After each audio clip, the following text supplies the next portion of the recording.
Baik, bismillahirrahmanirrahim. Assalamualaikum warahmatullahi wabarakatuh. Sekali lagi saya ucapkan terima kasih banyak dan selamat datang kepada Bapak, Ibu, ataupun saudara sekalian yang sudah berkenan untuk hadir di acara kita pada hari ini, meskipun sudah menuju weekend, tapi Bapak dan Ibu sekalian masih tetap semangat untuk bisa hadir dalam sesi kita hari ini. Dan tak lupa tentunya saya ingin mengucapkan selamat datang dan menyapa dari masing-masing perwakilan beberapa instansi. Ada dari PT Divistan Teknologi Indonesia, kemudian PT Mitra Madya Informatika dan PT Dijkstra, dan tentunya seluruh perwakilan dari peserta intensif bootcamp DevOps dan Engineering yang sudah mengikuti serangkaian aktivitas belajar selama kurang lebih 3 bulan ini. Sehingga menjadi hal yang sangat kami syukuri, terutama dari WISHARE pada akhirnya serangkaian aktivitas belajar DevOps Bootcamp Engineering Batch pertama ini telah berada pada ujung perjalanan. Sehingga perkenankan saya Muhammad Nur Kozin selaku Chief Academic Officer untuk memimpin dan mendampingi dari seluruh aktivitas pada sesi DevOps di hari ini. Dan tidak terasa juga kita telah menyelenggarakan serangkaian aktivitas tersebut selama kurang lebih 3 bulan terakhir, sehingga pada puncak hari ini berupa DevOps Day ini menjadi kegiatan puncak, yaitu sharing session dan dari mentor ataupun peserta terkait dengan DevOps, dan tentunya memaparkan hasil apa saja yang sudah dipelajari oleh seluruh peserta dan gambaran umum dari serangkaian aktivitas yang sudah kita ikuti dan selenggarakan selama kurang lebih 3 bulan ini. Namun sebelum kita memasuki dari setiap sesi pada DevOps di hari ini, perkenankan untuk saya membacakan serangkaian aktivitas yang akan kita ikuti bersama pada hari ini ya. Yang pertama adalah tentunya pembukaan, kemudian ada presentasi hasil capaian bootcamp selama 3 bulan ini, kemudian adalah pemaparan materi DevOps Foundation dari mentor kita, yaitu Mas Andri Muhyiddin, kemudian ada parallel session yang berupa presentasi materi yang akan disampaikan oleh perwakilan peserta. Kemudian akan dilanjutkan dengan feedback dari mentor terhadap apa yang sudah dipaparkan oleh materi, dan diakhiri dengan foto bersama dan penutup. Dan untuk mengefektifkan waktu, mungkin kita akan lebih baik jika kita langsung memasuki pada sesi pertama, yaitu pembukaan, sehingga agar diberikan kelancaran selama kurang lebih 2 jam mendatang. Izinkan saya untuk membuka aktivitas ini dengan baca basmalah, Bismillahirrahmanirrahim.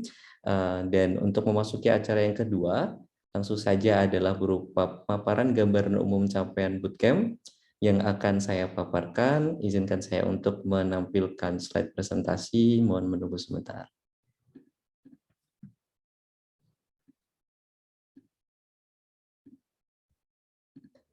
Baik, apakah sudah tertampil, Mas Andri?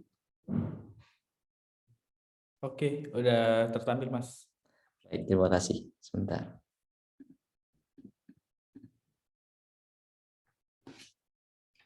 Baik, sekali lagi saya ucapkan terima kasih banyak untuk kesempatan yang tadi diberikan kepada saya. Jadi pada capaian bootcamp ini mungkin akan saya sedikit jelaskan ya terkait dengan WISHARE itu sebenarnya apa. Barangkali di sini ada dari peserta yang masih belum familiar dengan WISHARE ID itu seperti apa, sehingga akan saya jelaskan profil dari komite kami, kemudian juga tentunya deskripsi capaian bootcamp dan deskripsi bootcamp itu sendiri. Jadi WISHARE merupakan sebuah bisnis unit dari PT Divistan Teknologi Indonesia dan Yayasan WISHARE Pendidikan Indonesia yang bergerak pada bidang pendidikan dan pelatihan, di mana kami memiliki misi untuk bisa memberikan akses pendidikan profesional, khususnya pada sektor kompetensi digital. Dan tentu kita memiliki visi Together Empowerment dengan memegang beberapa misi, yaitu Connect, Share, dan Empower. Adapun untuk deskripsi bootcamp yang sudah kita laksanakan, bootcamp ini memegang topik berupa DevOps Engineering dengan tujuan untuk memberikan gambaran umum tentang DevOps hingga spesialisasi keahlian. Tidak hanya bersifat foundation saja, tapi juga beberapa skill spesialisasi yang dibutuhkan dan disesuaikan dengan kebutuhan dari use case dari kebutuhan industri.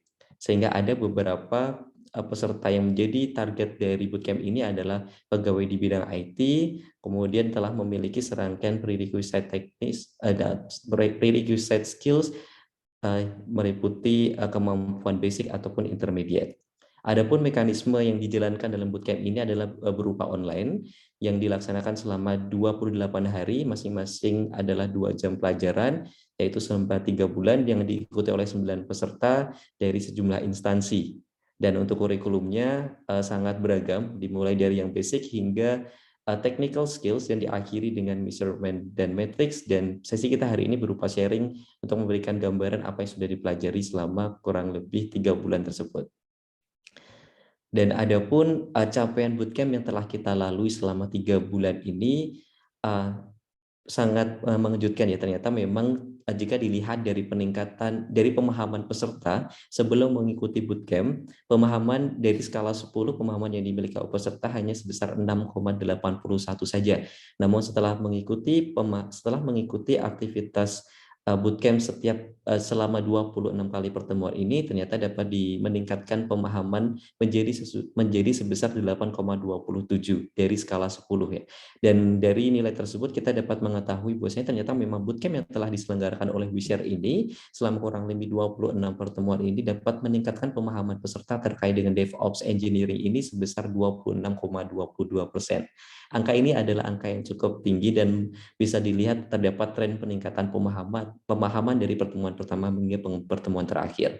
Kemudian jika dilihat dari penilaian pretest dan posttest di masing-masing pertemuan, untuk pretestnya rata-rata mereka memiliki skor 5,97 dan posttestnya sebesar 8,28, sehingga dapat diketahui peningkatan pemahaman melalui uji pretest dan posttest itu sebesar 45,91%. Sehingga kita dapat menarik kesimpulan bahwasanya bootcamp ini tidak hanya pada pemahamannya saja, tapi secara kemampuan dan keahlian yang diujikan pada pretest dan posttest dapat memberikan peningkatan pemahaman ya. Dan ini merupakan capaian yang luar biasa dari bootcamp yang telah kami selenggarakan. Dan dari penilaian masing-masing peserta juga terkait dengan 3 aspek, yaitu kejelasan materi, kemudian kejelasan mentor, serta interaksi mentor, dapat diketahui bahwasanya untuk kejelasan materi memiliki skor 8,39, kejelasan mentor sebesar 8,32, serta untuk interaksi mentor sebesar 8,34.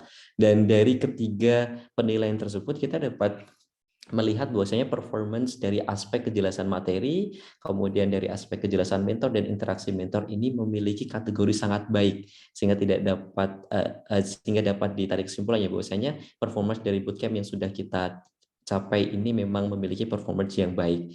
Dan tentunya kami tidak cenderung sekedar puas saja, kami akan senantiasa untuk berusaha meningkatkan kemampuan dan kapasitas dari bootcamp agar bisa melakukan transfer pengetahuan baik itu pemahaman ataupun kompetensi skills kepada peserta bootcamp tersebut sehingga bisa memperbaiki kualitas dari bootcamp ke depannya. Begitu, itu adalah capaian dari bootcamp kita yang sudah berlangsung selama 26 pertemuan atau selama 38 bulan selama 3 bulan terakhir, maksud saya dari bulan Agustus hingga bulan November ini. Dan mungkin harapannya bootcamp ini tentu saja tidak hanya berhenti di sini saja, karena setelah melihat capaian yang sudah kita lalui selama 3 bulan ini ternyata memang ada tren positif, sehingga kami yakin bootcamp yang selanjutnya tentu akan memiliki hasil capaian yang jauh lebih baik juga. Sehingga mungkin itu saja yang dapat saya sampaikan untuk pemaparan capaian dari hasil bootcamp. Kita bisa langsung next saja sudah masuk ke sesi yang utama ya, yaitu terkait dengan pemaparan materi DevOps Foundation, yang tentunya di sini kita akan dipandu dan dibersamai oleh mentor yang luar biasa, tentunya salah satu mentor terbaik dari WeShare sendiri yang memiliki keahlian dan pengalaman yang cukup banyak di bidang DevOps Engineering. Di sana kita sudah dibersamai oleh Mas Andri Muhyiddin. Selamat sore Mas Andri Muhyiddin, gimana kabarnya Mas Andri? Sore Mas Tozin. Wah, lumayan ini ya, bagus tadi beberapa pemaparannya. Thank you Mas Tozin. Ya, sama-sama Mas Andri. Baik Mas Andri, mungkin hari ini kira-kira mau bicara tentang apa aja Mas? DevOps Foundation ya Mas ya? Ya, hari ini lebih ke pengenalan DevOps itu sendiri ya, karena mungkin di sini kita mengundang dari eksternal juga ya, publik gitu ya. Jadi mungkin pingin kenalan nih ya terkait DevOps. Sebelum nanti mungkin ada materi dari Mas Daya sama Mas Musin ya terkait materi-materi teknis. Jadi sebagai pengantar atau bridging gitu ya ibaratnya. Nah, sekaligus nanti mungkin kalau ya sempat gitu ya, kita coba berikan sampel use case ya terkait implementasi DevOps di perusahaan itu seperti apa sih, seperti itu. gitu Mas Tazin. Waduh, keren sekali nih. Jadi nggak sabar nih. Semoga bisa menjadi bridging. Nanti kita melihat bagaimana hasil belajar yang dilalui oleh Mas Musin dengan Mas Dayat selama 3 bulan terakhir ya Mas ya. Baik, mungkin agar bisa lebih mengefektifkan waktu dan tidak memotong waktu yang cukup banyak bagi teman-teman semuanya untuk belajar, saya serahkan kepada Mas Andri Muhyiddin untuk bisa memaparkan materinya. Silakan Mas Andri. Oke, mungkin bisa dibantu jadi host dulu Mas. Oke, sudah bisa share screen Mas, silakan. Sip. Oke, thank you Mas Azin atas waktunya dan teman-teman semuanya. Salam kenal. Nama saya Andri Muhyiddin. Mungkin yang belum kenal ya.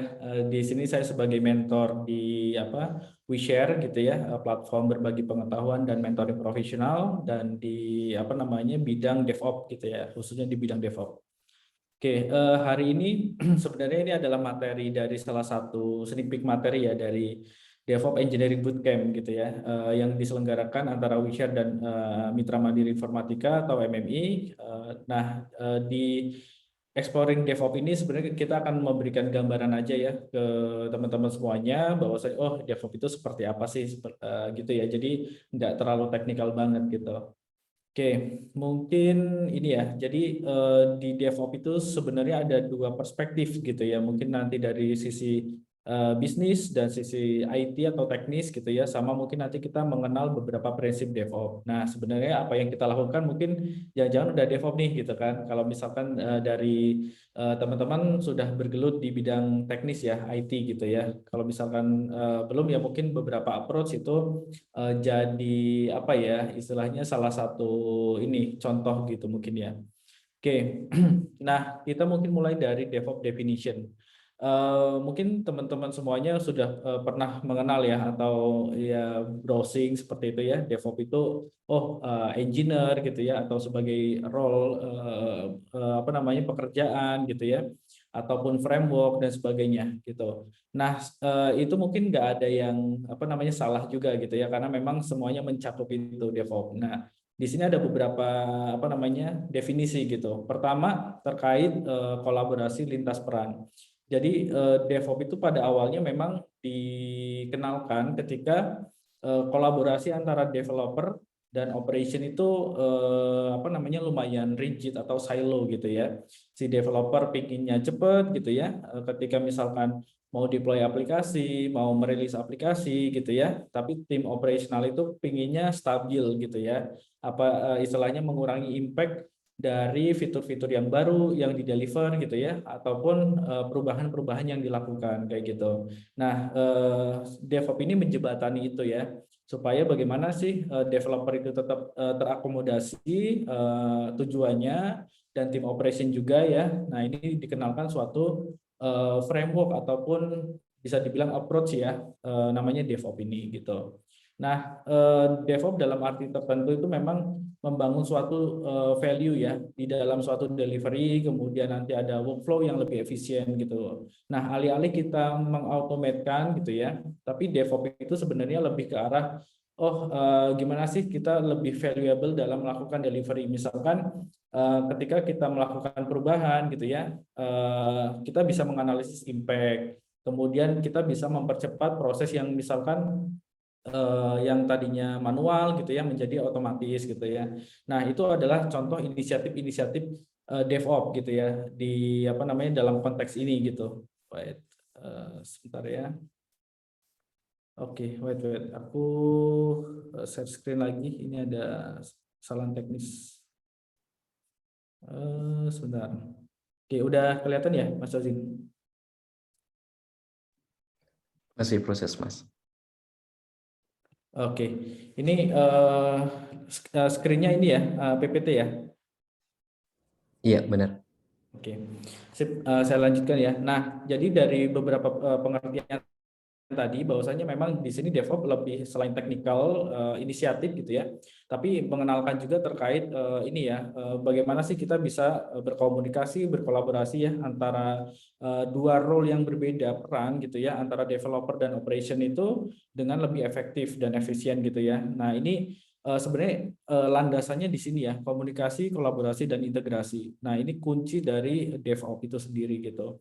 Karena memang DevOps itu sendiri inisiatifnya datang dari kita Agile gitu ya. Ada namanya Software Delivery Practice, namanya Agile ya sekarang ya. Mereka Agile itu kan istilahnya fitur-fitur kecil-kecil di deliver gitu ya. Nah, di DevOps itu mendukung dari praktik Agile itu sendiri. Oh, gimana sih kita bisa membantu framework Agile ini terimplementasi gitu ya, teknisnya itu bagaimana gitu, khususnya di area rilis sama istilahnya deployment seperti dan operation ya, seperti itu kira-kira.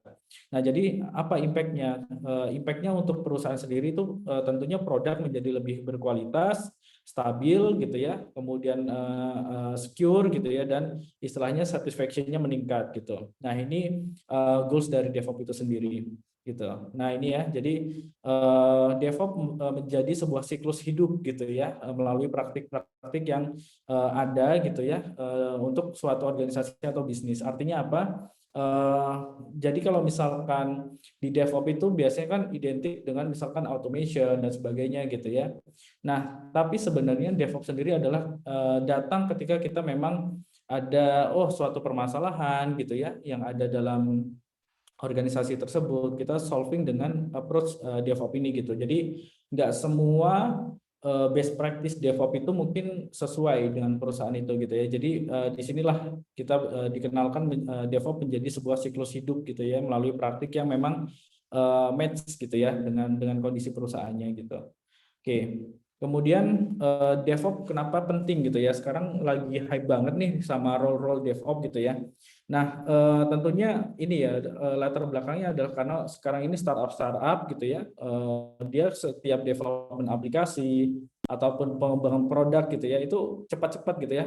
Dia bikin mungkin 3 bulan udah rilis gitu ya. Nah, ini yang tidak dimiliki oleh enterprise biasanya ya. Kalau enterprise biasanya lumayan lama ya untuk istilahnya provisioning suatu bisnis model ataupun produk baru gitu ya. Mereka risetnya panjang, kemudian nanti metodologinya juga mungkin masih menggunakan waterfall dan sebagainya gitu.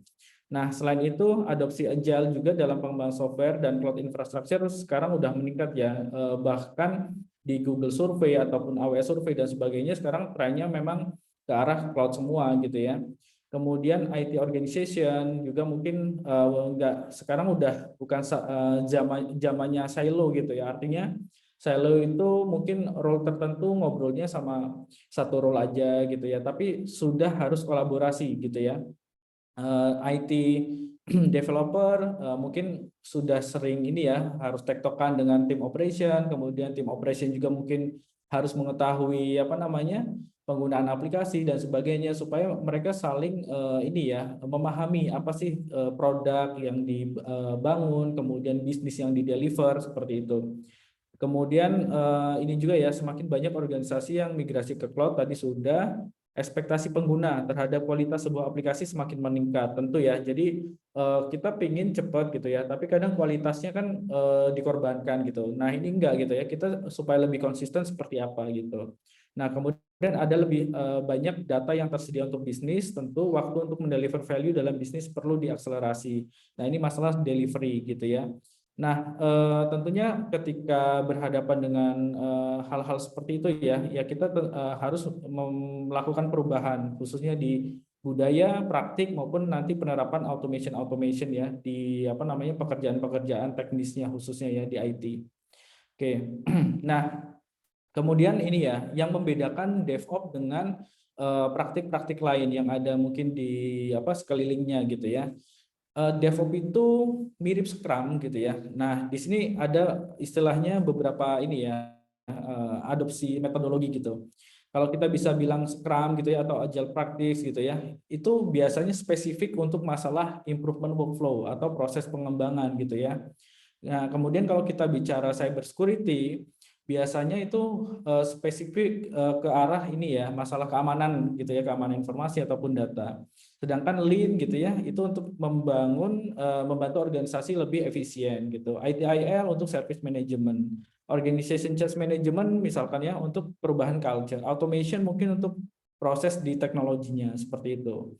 Nah, DevOps itu uniknya adalah hasil kolaborasi semuanya mungkin ya bisa dibilang ya. Jadi praktik-praktik Scrum ataupun value dari praktik Scrum, Cybersecurity, Lean, ITIL dan sebagainya itu istilahnya itu tercover di DevOps gitu ya, tercover di DevOps dari inisiatif-inisiatif yang nanti muncul gitu ya. Nah, jadi itulah yang membuat DevOps itu unik gitu ya, teman-teman semuanya. Oke, nah kemudian kalau misalkan kita lihat dari apa namanya sistem thinking gitu ya, artinya value stream dari tiga hal gitu ya, people, process, dan teknologi, atau di sini automation gitu ya. Nah, DevOps ini keseluruhannya ya. Jadi bukan hanya misalkan teknologinya aja nih atau prosesnya aja CI/CD ataupun apa gitu ya, inisiatif-inisiatifnya. Itu bukan hanya di situ, tapi perlu juga namanya mengenable people-nya atau culture-nya gitu ya. Kalau misalkan kita culture-nya belum ready atau apa, kita mau mengenable praktik proses ataupun automation juga akan sulit gitu ya.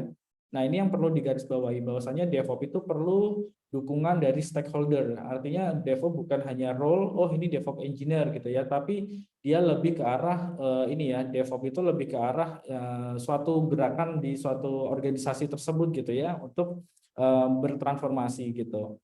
Jadi DevOps itu nanti ada namanya backend engineer, kemudian front end, kemudian mobile ya, terus QA, sistem administrator dan sebagainya, ataupun DevOps engineer itu sendiri ya sebagai enabler gitu. Jadi istilahnya itu suatu culture ya yang harus dimiliki oleh role-role tersebut gitu.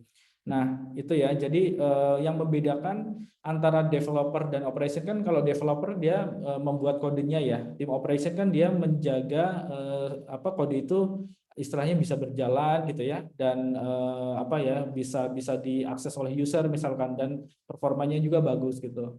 Nah, mereka nggak akan keluar scope ya dengan apa namanya scope pekerjaannya, tapi berkolaborasi nih supaya nanti apa operation tetap stabil dan developer juga lebih cepat seperti itu. Jadi kadang banyak ya yang berpikir bahwasanya oh DevOps ini terlalu luas nih gitu ya. Padahal enggak gitu ya. Kalau misalkan kita berbicara peran cyber security gitu ya, mungkin ada peran sendiri nih namanya pentest gitu ya ataupun security engineer gitu. Nah, itu tapi mereka kalau punya culture DevOps ya istilahnya bagus gitu ya. Itu udah mengenable DevOps di perusahaan itu sendiri gitu. Oke. Waktu saya berapa masih banyak ya? Oke. Mungkin saya agak cepat sedikit ya. Jadi DevOps itu tadi ya kita ada kaitannya juga dengan SDLC, Software Development Lifecycle. Kalau kita belum mengenal SDLC, kita mau ada inisiatif DevOps apapun, kadang bingung ya. Soalnya kadang kalau kita bisa mempraktikkan suatu tools gitu ya, tapi kita nggak tahu prosesnya, ya itu kayak ibaratnya itu membingungkan DevOps ini gitu ya. Nah, tapi kalau teman-teman udah terbiasa dengan namanya SDLC gitu, itu banyak inisiatif yang ada di setiap stage-nya gitu ya. Misalkan planning dan analisis. Di sini biasanya apa nih yang menjadi masalah di planning dan analisis gitu ya. Kalau kita punya suatu inisiatif untuk apa ya membantu mereka misalkan berkoordinasi untuk memanage backlog gitu ya. Nah, sekarang kan ada ya tools-tools namanya Jira gitu ya. Kemudian ada Trello dan sebagainya. Itu salah satu tools DevOps gitu ya. Oh, artinya tools tersebut bisa membantu apa namanya developer dalam men-solve suatu planning dan analisis problem seperti itu ya untuk memanage backlog misalkan. Nah, kemudian desain juga sama gitu ya. Oh, misalkan desain ini di apa namanya? Sekarang kan ada banyak tools ya, misalkan Figma atau apa ya. Itu sebenarnya culture dari DevOps juga gitu ya, membantu developer dalam produktivitasnya. Implementasi ketika mengkode apa melakukan pengkodean itu biasanya kan ada unit test, code review dan sebagainya ya. Nah, inisiatif-inisiatif juga nanti apa namanya di situ masuk gitu. Hari ini materinya salah satunya ada code review ya. Nah, nanti ini salah satu inisiatif dari DevOps itu sendiri dalam proses SDLC gitu. Kemudian testing, integration nih ya, salah satunya ya tadi ya code review gitu kan. Nah, deployment ini kita juga di di Vistan sekarang ada produk namanya integrasi gitu ya. Kita akan membantu proses istilahnya dari apa namanya pengkodean, testing dan deployment. Nah, ini salah satu inisiatif dari kita untuk apa ya mengenable DevOps ke semua perusahaan gitu ya salah satunya. Jadi deployment itu banyak ya tools-toolsnya, nggak hanya mungkin integrasi tadi. Ada sekarang GitLab, ada GitHub, ada Circle CI, kemudian Jenkins dan sebagainya ya. Nah, jadi sekarang ini muncul tools-tools yang luar biasa gitu ya. Nah, sekarang tinggal bagaimana sih objektif kita mau mengadopsi DevOps itu seperti apa di perusahaan tersebut gitu. Oke, kemudian ada juga kita mungkin harus mengenal juga namanya ITSM gitu ya. Bagaimana sih kita mengelola suatu insiden gitu. Nah, di sini DevOps juga mengelola itu ya. Cuman di sini menggunakan namanya tools automation juga gitu ya. Nah, misalkan ada insiden itu nanti cara mengelolanya bagaimana gitu ya. Sekarang ada tools seperti Opsgenie, kemudian ada Zamat dan sebagainya. Nah, itu salah satu inisiatif DevOps juga ketika nanti apa namanya diimplementasikan untuk membantu dalam pengelolaan insiden itu sendiri. Nah, kalau kita runut jadi itu ya, ini tools-tools banyak banget ya. Dan ini perlu menyesuaikan sendiri gitu ya. Artinya sesuai dengan kebutuhan. Jangan sampai kita FOMO gitu ya. Oh, ada lagi tren apa, kemudian kita implement gitu ya. Nah, itu sebenarnya yang paling efektif untuk kita melihat tools yang saking banyaknya, itu disesuaikan dengan kebutuhan perusahaan itu sendiri gitu ya. Ketika memang perusahaan itu, masih early adopter gitu ya, mungkin perlu tools-tools yang memang udah familiar gitu ya, oleh kalangan developer gitu, supaya nanti learning curve-nya nggak terlalu tinggi gitu. Jadi pemilihan tools juga harus didasarkan dari ini ya banyak hal gitu ya. Salah satunya tadi kita memilih apa namanya popularitas, kemudian nanti dukungan apa namanya developer yang lain dan seterusnya. Kayak gitu, support gitu ya. Oke, kemudian nah ini salah satu table ini ya, table apa periodic table. Kalau di kimia mungkin ada sendiri. Ini DevOps sendiri banyak banget ya table periodiknya gitu. Nah, teman-teman bisa lihat di CNCF ya. CNCF itu banyak sekali contoh-contoh tools yang bisa kita gunakan untuk membantu inisiatif DevOps itu sendiri gitu.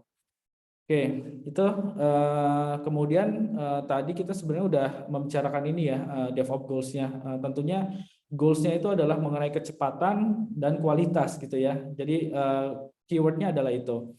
Nah, impact-nya tentu ya kita ingin istilahnya mempercepat time to market, misalnya integrasi dengan bisnis, responsif dan seterusnya. Oke, nah ini mungkin penting ya di DevOps itu kalau misalkan teman-teman ingin melihat secara garis besar gitu ya. Di sini ketika ada suatu inisiatif bisnis transformasi gitu ya atau digital transformation gitu ya, sering ya mendengar kata-kata itu. Nah, ini juga ada nih misalkan kita ada bisnis transformation. Nah, menggunakan DevOps transformation itu apa aja sih yang perlu diperhatikan gitu ya. Jadi kalau kita bisa bilang itu ada CALMS gitu ya.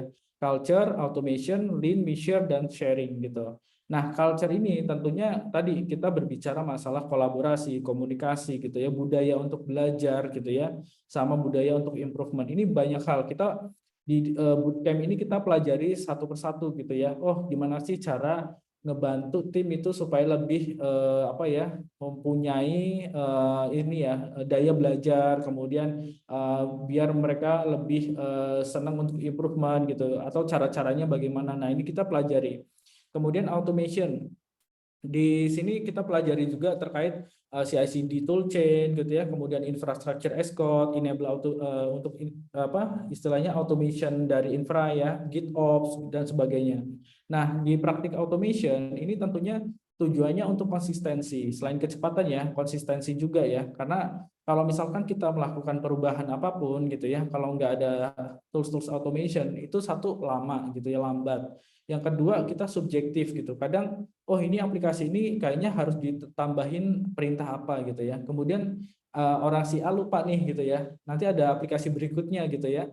Oh kita prosedurnya kemarin gimana nih gitu ya. Jadi kayak nggak konsisten gitu. Itu sering terjadi ya ketika kita mengurus banyak aplikasi. Kemudian yang berikutnya itu lean gitu ya. Bagaimana sih kita bisa memaksimalkan value untuk customer gitu ya dengan cara ya kita mungkin bisa menghilangkan beberapa hal yang memang tidak penting atau tidak relevan gitu ya. Ini juga berkaitan dengan masalah cara kerja kita ya. Misalkan menggunakan Scrum itu salah satu ini ya, inisiatif-inisiatif Lean gitu ya. Kemudian bentuk tim itu sendiri gitu ya. Kita pelajari bahkan bentuk tim dalam misalkan mengadopsi DevOps, tahap 1 itu apa, tahap 2 bagaimana, dan seterusnya. Kemudian kita juga ini ya di berikutnya itu measurement. Di sini menitik beratkan pada ini ya masalah apa namanya data. Jadi ketika kita bicara masalah harus improvement ini reliability gitu ya.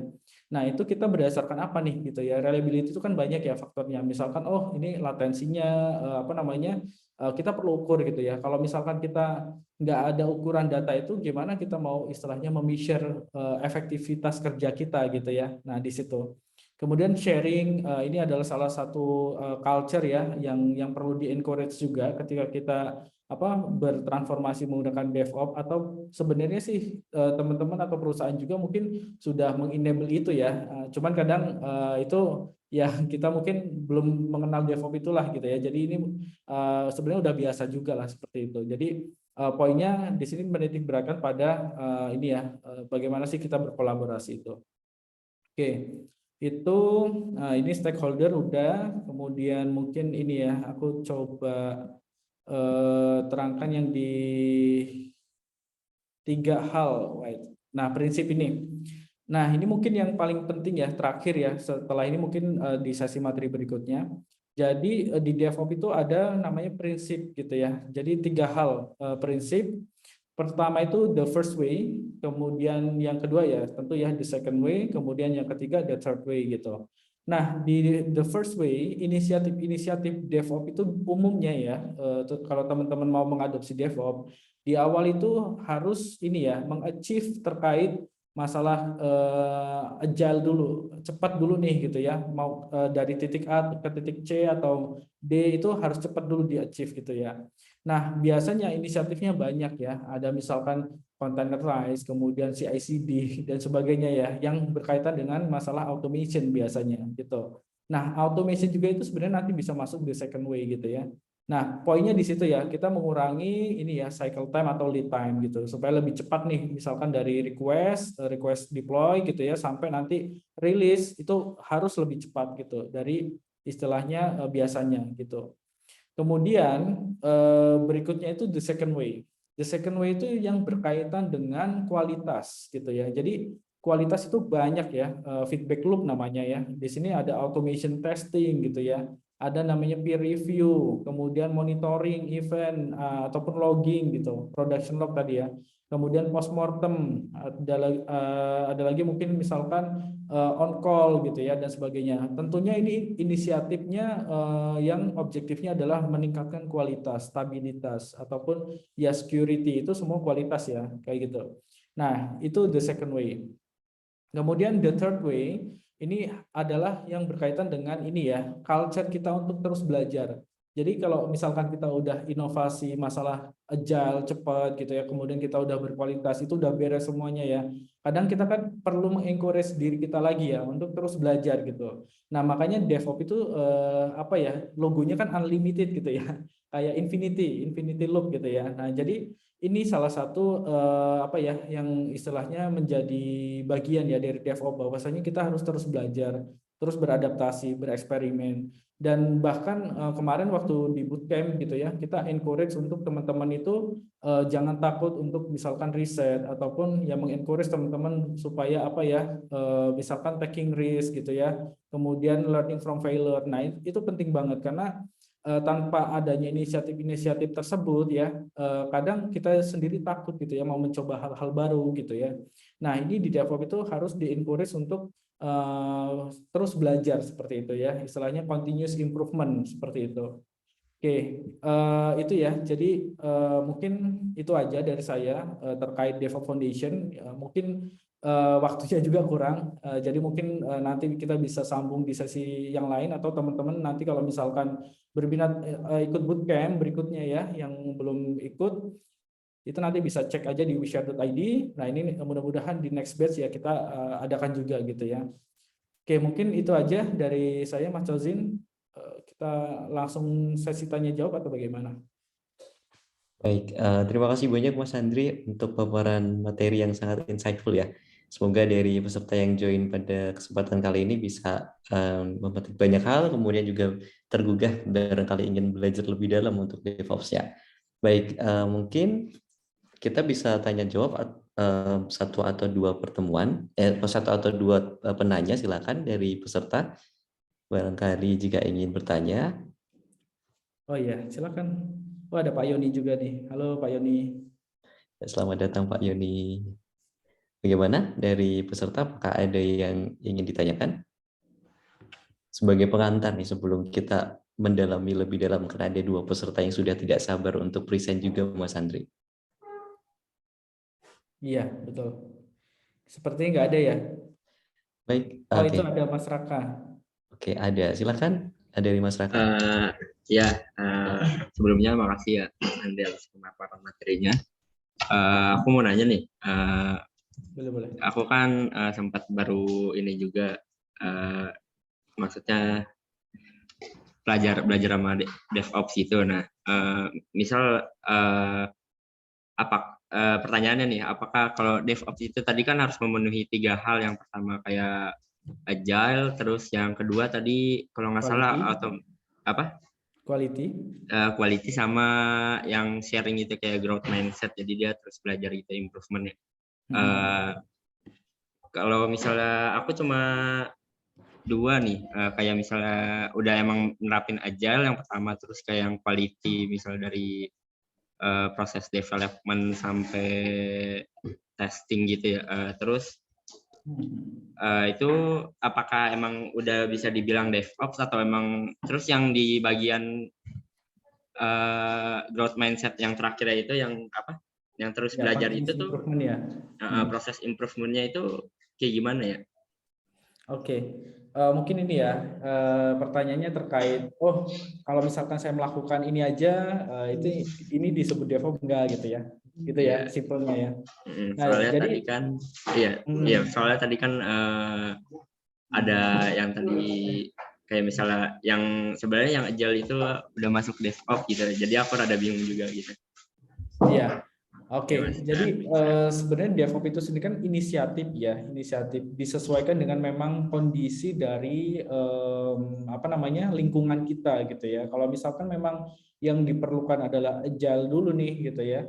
Ya itu ibaratnya inisiatif DevOps gitu ya. Jadi udah masuk DevOps lah kayak gitu ya. Jadi ada CI/CD, ada apa, berarti yang menerapkan itu udah punya inisiatif DevOps gitu kan, udah menerapkan gitu.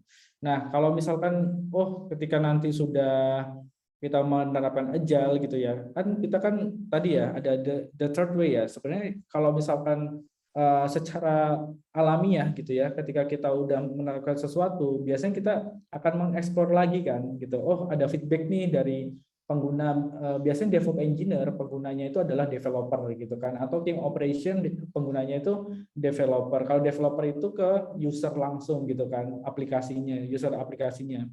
Nah, jadi ya itu udah naluri alami ya. Kalau nanti dari developer merasa kok kayaknya nih CI/CD-nya ribet ya, harus kayak gini-gini, ya kita harus otomatis melakukan improvement ya, kayak gitu kan. Oh, jadi kita meningkatkan namanya kualitas, ataupun nanti ya improve lagi fitur yang lebih mudah lagi, supaya nanti developer lebih memenuhi dari kebutuhan dari developer itu sendiri gitu ya, atau user kita. Jadi DevOps itu memang user center sih menurutku ya. Dari developer pun begitu. Ketika kita tim operation membutuhkan bantuan untuk supaya nanti lebih mudah, aplikasinya perlu disesuaikan gitu misalkan. Ya itu sama-sama saling kolaborasi gitu ya. Nah, jadi itu jawabannya. Intinya kalau kita ada inisiatif sesuatu untuk solving suatu problem, ya kita bisa bilang itu DevOps ya. Kalau misalkan di bagian ini ya, untuk masalah agile, misalkan ada CI/CD, ada automation test dan sebagainya kayak gitu. Itu Mas Raka. Kemudian yang terakhir tadi mengenai apa, Mas Raka? Yang improvement. Ya, jadi kayak kira-kira tuh improvementnya kan apakah itu sama kayak di bagian maintenance atau seperti apa gitu? Oh, oke. Nah, sebenarnya yang di highlight di improvement ini adalah mengenai ini ya, kita contoh action-actionnya nih gitu ya. Nih kita bisa mengalokasikan waktu untuk misalkan apa ya memperbaiki kode kita gitu. Biasanya kalau Mas Raka misalkan nge-review code pakai apa toolsnya? Belum nyoba. Kayak paling kayak unit testing aja gitu. Nah, unit test atau nanti ada SonarQube mungkin ya. Nanti di sesi berikutnya nih Mas Musin mau menjelaskan SonarQube nih. Nah, ketika kita menerapkan SonarQube gitu ya, itu kan otomatis kita melihat ya, oh ini ada apa namanya bug-bug dari suatu code dan sebagainya gitu ya. Nah, kita jangan sampai terlalu apa ya sibuk dengan masalah fitur delivery gitu ya. Karena sebenarnya ya ketika kita melakukan continuous improvement itu memudahkan kita juga ya buat kedepannya, misalkan memaintain suatu code itu. Nah, apa namanya mengurangi istilahnya tech debt lah kayak gitu ya. Nah, jadi sebenarnya continuous improvement itu sendiri adalah bagian dari siklus kita dalam development gitu ya. Oh, ketika kita ngelihat banyak bug di suatu code gitu ya, otomatis itu kan harus dilakukan improvement ya kayak gitu. Nah, ini salah satu trigger untuk melakukan continuous improvement gitu ya. Nah, dari situ pastinya nanti Mas Raka akan ini ya, oh ini ada bug nih, belajar lagi gitu ya untuk solving suatu masalah tadi gitu ya. Harus menemukan metode baru untuk misalkan bugnya bisa apa namanya solving gitu ya. Nah kayak gitu. Kemudian biasanya dulu tuh waktu apa namanya di perusahaan sebelumnya gitu ya. Nah itu kadang kita bikin ini eksperimen-eksperimen gitu ya, yang belum implementasi ya ke yang luas gitu. Jadi saya belajar Docker, belajar Kubernetes misalkan ya untuk membantu supaya nanti ini deployment-nya lebih mudah nih manage-nya gitu kan. Nah, itu di luar misalkan di luar dari aktivitas kita lah gitu ya yang keseharian. Itu perlu dialokasikan gitu untuk inovasi lah gitu. Nah, karena apa ya? Teknologi ini kan terus berkembang ya. Kalau kita nggak melakukan eksperimen seperti itu apa ya?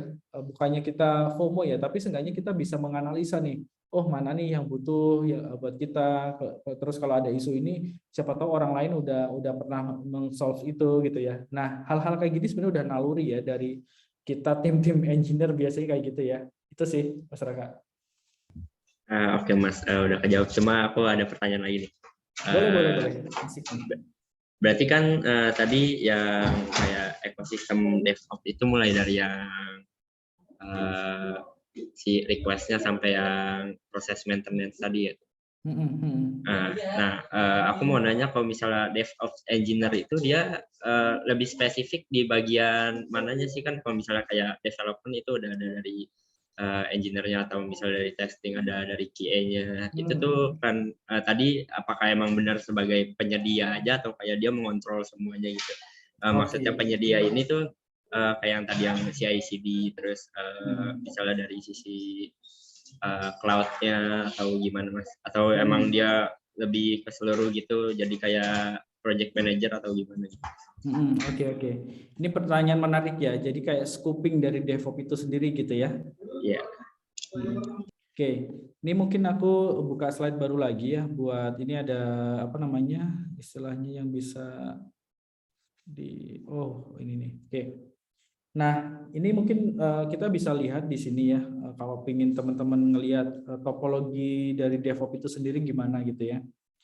Nah ini nanti bisa dicek deskripsi lengkapnya ya gitu ya. Cuman ini aku coba jelasin untuk transformation journey gitu. Biasanya yang di perusahaan-perusahaan itu bentuk DevOps-nya seperti apa gitu ya.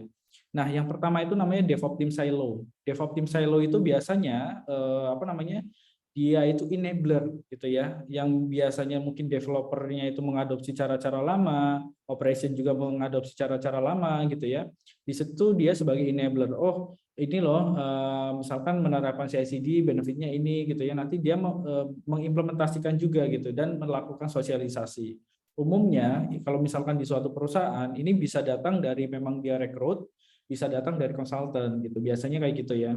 Kemudian yang fase berikutnya itu biasanya udah mulai ini ya, misal udah paham gitu ya dari tim dev sama tim ops sudah mulai bisa menggunakan.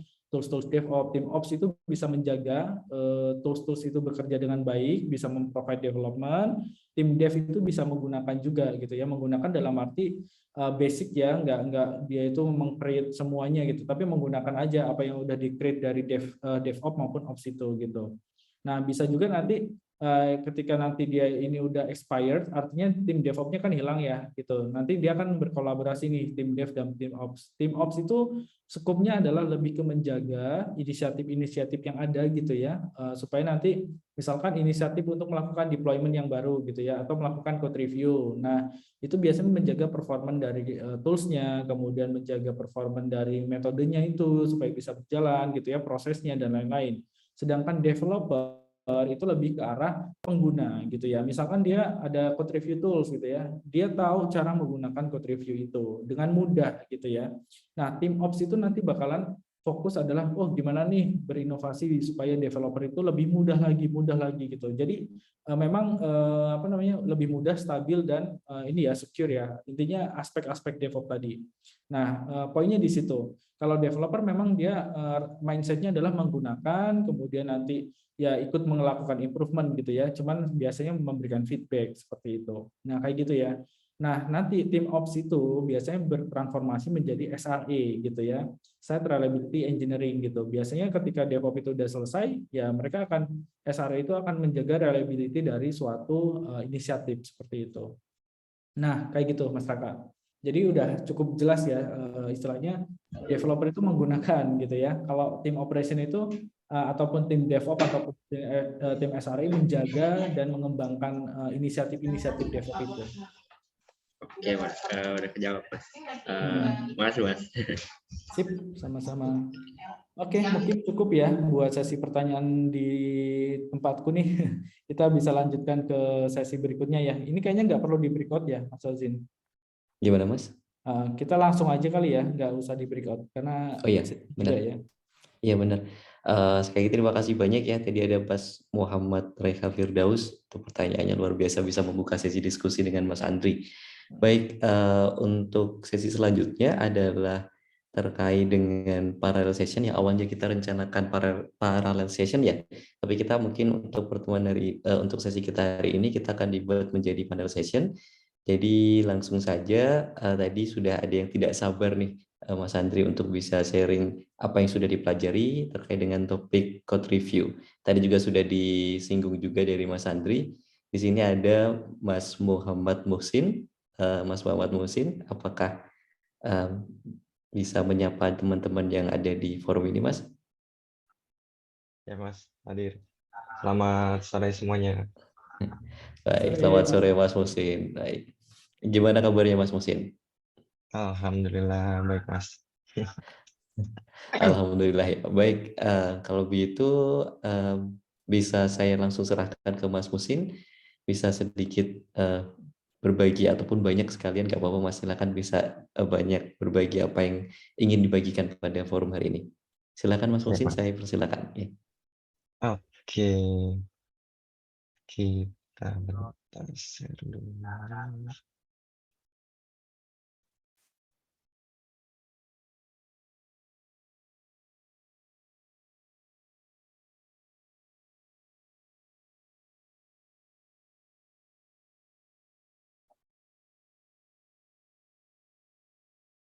Oke, udah kelihatan ya Mas? Udah Mas Muhsin, aman. Oke, terima kasih buat Mas Jojin sama Mas Andri yang udah memberikan kesempatan saya buat sharing terkait apa yang saya dapatkan setelah mengikuti bootcamp selama 3 bulan ini. Salah satu materi yang saya dapatkan ini salah satunya code review. Jadi di sini saya mencoba sharing kepada teman-teman dan mungkin kepada mentor juga untuk evaluasi apa yang saya dapat dari bootcamp yang udah dilaksanakan ini. Baik, langsung saja tadi juga udah disinggung berkali-kali ya sama Mas Andi tentang code review. Nah, di sini saya bakalan sharing terkait code review.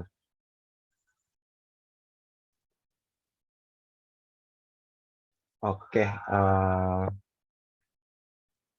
sesi sharing hari ini poin-poinnya kita kenalan dulu apa itu code review, terus kenapa code review itu penting, terus apa sih benefit dari code review itu sendiri, terus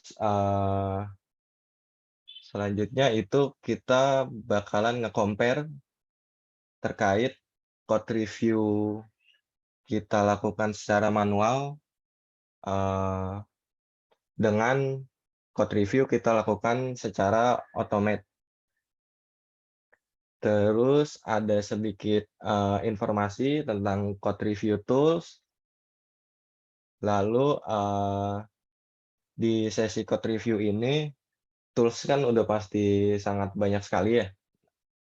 Nah, di sesi sharing saat ini saya fokus ke tools yang mungkin bisa ngebantu kita untuk melakukan code review, yaitu SonarQube. Jadi di sini ada poin dev cycle menggunakan SonarQube, lalu ada sedikit gambaran demonya nggak ini banget sih, nggak detail dari awal instalasi dan lain-lain. Demo di sini saya ingin ngasih lihat gimana sih apa namanya cara kerjanya si Sonar ini dan apa benefitnya saat kita memakai SonarQube ini. Oke, kita langsung aja. Apa sih code review ini? Nah, code review ini adalah metode penilaian suatu code untuk mengidentifikasi bugs. Udah pasti karena namanya code itu tidak apa namanya tidak dipungkiri sangat pasti apa namanya kalau kita nggak jaga benar-benar itu pasti ya pasti ada bug-nya gitu. Jadi di sini code review ini ngebantu untuk kita bugs. Terus buat ningkatin code quality kita, terus ngebantu developer mempelajari suatu source code. Jadi code review itu selain dia nge-identify bugs, itu tuh bisa ningkatin juga code quality dari developer itu sendiri, dan developer itu juga banyak terbantulah, banyak belajar gitu dari metode code review ini. Terus kenapa code review itu penting? Nah, di sini kenapa code review itu penting? Jadi di sini apa namanya develop code review ini itu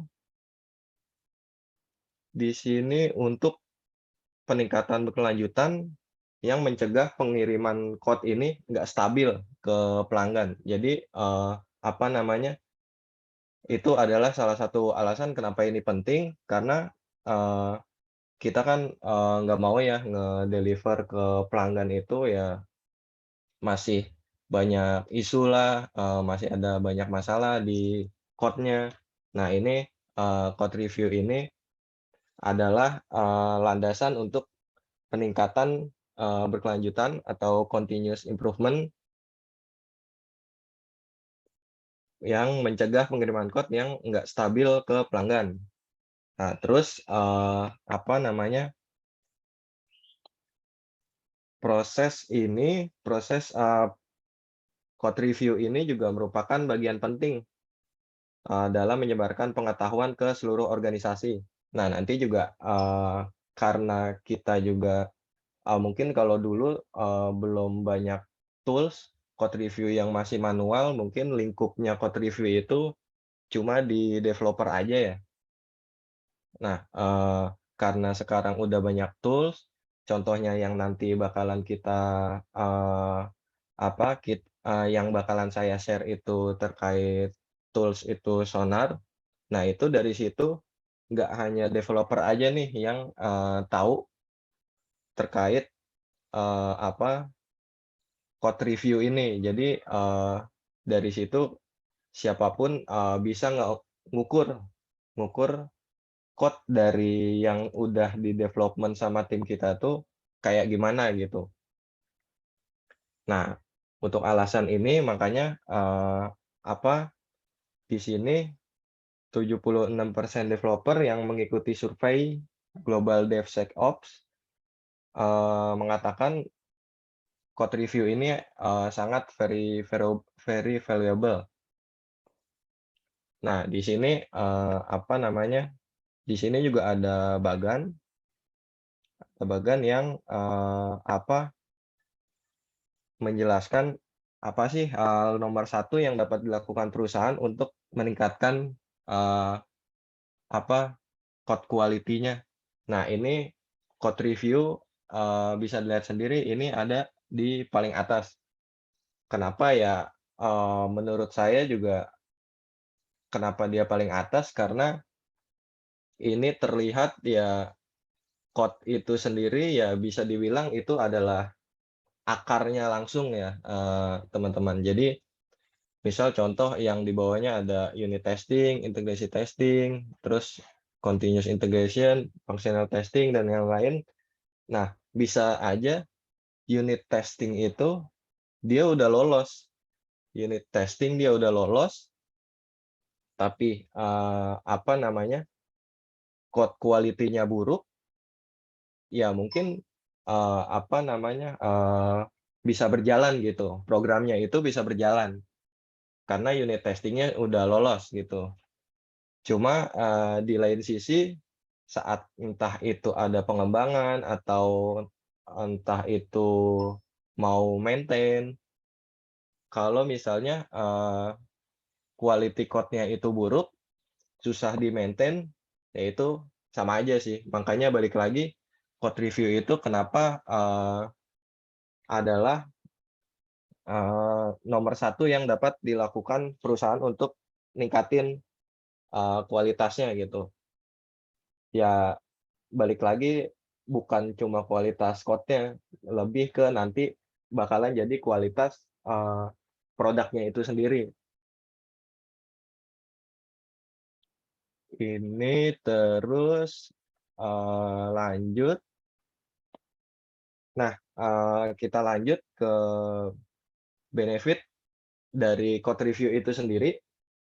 Nah, benefit dari code review itu sendiri, salah satunya itu ya sudah pasti reduce bugs, karena ya dari awal code review itu ngebantu kita buat ngeidentifikasi bugs itu, terus save time and money. Nah, save time and money ini sebenarnya ya pandangannya itu save time and money-nya itu jika kita lakukan code review ini dan itu berjalan dengan baik, nah itu kita nggak bakal banyak makan waktu. Dan kalau waktunya panjang kan udah pasti juga bakalan lebih banyak keluar uang gitu. Terus benefit selanjutnya itu risk coding standar. Jadi kita bakalan dari code review itu kita akan bangun sedikit-sedikit coding standar yang bakalan menjadi acuan kita untuk menjadi code yang kualitasnya lebih baik lagi. Terus lanjut benefit selanjutnya itu gain trust from stakeholder. Udah pasti kalau code-nya atau aplikasinya itu minim bugs, terus udah ada standar dan mudah di maintain, itu udah pasti bakalan mendapatkan kepercayaan. Lalu di sini juga dari benefit dari code review itu kita bisa nge-improve security, karena di code review ini kita juga bakalan ada pengecekan terkait code-code yang security-nya minim lah gitu. Jadi agak kurang gitu. Terus benefit selanjutnya itu udah pasti kalau kualitasnya bagus, bakalan ningkatin performance-nya juga. Lalu benefit yang terakhir itu share knowledge kepada team member. Jadi ya selain code review itu ngebantu kita menjadi ngebuat kualitas code kita lebih baik lagi, itu juga ngebantu buat meluaskan wawasan tim member kita untuk terkait kualitas code yang baik itu kayak gimana gitu. Ini terkait benefit dari code review itu sendiri. Terus kita lanjut ke compare nih terkait manual sama automate code review. Jadi saya ambil contoh di sini, manual code review itu misal contohnya pair programming. Jadi pair programming ini adalah salah satu metode yang dipakai untuk melakukan code review yang jelas-jelas manual ya, karena di sini tuh kita ada dua orang developer itu kolaborasi, yang satu itu yang nulis code-nya, yang satu itu yang nge-review-nya. Nah, di sini yang emang metode udah benar-benar masih manual banget ya. Masih manual banget. Cuma ya ya baiknya jadi sama sih sebenarnya di sini dijelasin team member dia share knowledge dan bisa lebih cepat itu menyelesaikan isu-isu karena ada dua kepala lah, karena ada dua kepala di situ yang mengerjakan ngedevelop bareng gitu. Nah, tapi yang manual ini di sini tuh ada kelebihan, ada kekurangannya. Nah, kelebihannya itu ya sudah pasti transfer knowledge. Karena di sini misal contohnya yang nulis code-nya itu junior, yang reviewnya itu seniornya. Nah, udah pasti benefitnya bakalan transfer knowledge. Dapat ilmu baru juga yang juniornya itu. Terus bisa nyelesain problem yang kompleks. Karena ya baik lagi ke yang tadi, ada dua kepala yang bantu saling sharing ide gimana cara solving masalah itu. Terus increase moral, find more bugs itu ya jadi lebih inilah, sama juga sama kayak yang solve problem yang kompleks. Terus ini juga bisa remote gitu. Jadi nggak harus duduk bareng gitu. Apalagi yang sekarang juga kan udah zamannya Zoom ya. Jadi pair programming ya bisa juga gitu secara online. Cuma ya tetap ini masih metode yang manual banget, yang apa namanya, ya kekurangannya itu lebih makan waktu sama sulit untuk diukur gitu. Karena ya kalau dari sisi pair programming 2 itu, terus ada lagi pair programming eee, senior sama junior yang lain, dan itu ternyata ada perbedaan tujuan atau pendapat dari seniornya, senior A sama senior B, ngarahinnya itu beda. Nah itu bisa apa namanya, bisa kemungkinan ada isu sih, karena tidak tidak seragam dan tidak satu tujuan gitu. Jadi sulit untuk diukur gitu. Ini contoh dari manual code review. Nah, ini kalau contoh misal kita mengautomate code review itu. Jadi tim bakalan lebih save time, apa namanya, lebih nggak perlu buang-buang banyak waktu untuk mendapatkan quality code yang oke. Karena jadi di sini developer itu jadi bisa lebih fokus ke apa namanya, ke yang lain gitu, fokus ke yang lain. Jadi nggak benar-benar fokus code review gitu. Karena code review-nya itu sendiri kita udah dibantu oleh tools gitu. Jadi nggak lagi tuh kita ngejalanin nge-review code secara manual. Jadi dengan adanya tools buat nge-automate code review ini, nah ini tuh apa, membuat code review ini lebih efektif untuk dari segi code standarnya, ngeidentifikasi vulnerability, terus apa, ngukur ngukur apa namanya, untuk ngukur kualitas dari code kita itu sendiri lebih enak gitu. Jadi ada report-nya gitu dengan adanya tools. Nah ini kelebihan kekurangannya yang tadi udah juga saya sebutin ya,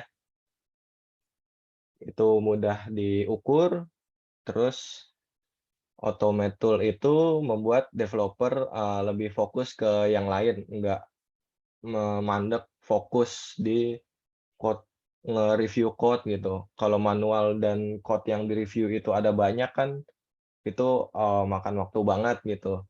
Kalau misalnya udah di-automate, yang tadinya waktunya buat nge-review code secara manual itu bisa digunakan ke hal-hal yang lain yang mungkin bisa buat apa, continuous improvement, yang buat ningkatin lagi yang apa, yang masih kurangnya dari sisi development kita gitu. Nah, cuma ya kekurangannya tetap sih, namanya tools, developer juga tetap maintain tools-nya, tapi ya seenggaknya kita udah terbantu gitu dengan dibantunya code review secara automate. Expensive ini ya balik lagi ke kebutuhan sih. Kalau misalnya ternyata apa namanya, kalau kebutuhannya emang yang udah expert banget, mungkin ya tools-nya itu ada biayanya juga gitu, nggak free. Cuma kalau emang ternyata masih lingkupnya masih yang free-nya aja cukup, contohnya yang nanti Sonar yang saya bakalan share ini, itu dia ada versi free-nya open source. Nah, kalau dirasa itu udah cukup, ya itu udah ngebantu banget sih untuk apa, ngebantu nge-automate code review yang tadinya itu manual. Nah, di sini